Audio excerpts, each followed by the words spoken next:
Want to know how to customize your text size on Telegram? You'd want to customize your text size to read more comfortably and process the information in an easier way.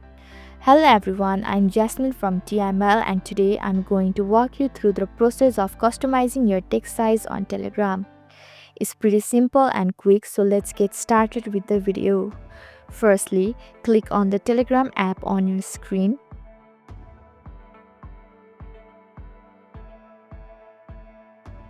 Now click on the hamburger icon at the top left corner of your screen.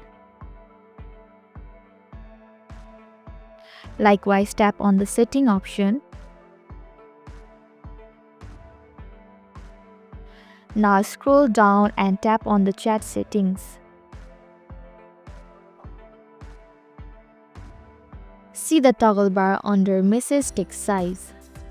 Press on the toggle bar. Now shift the toggle bar rightward if you want to enlarge the text size. And shift the toggle bar leftward if you want to shrink the text size.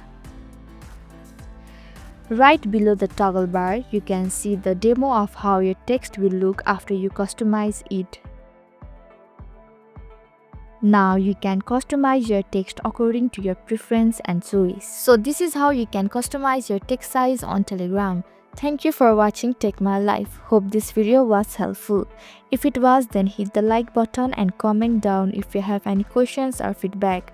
Also, if you are new to our channel, subscribe and hit the bell icon so that you won't miss our upcoming videos.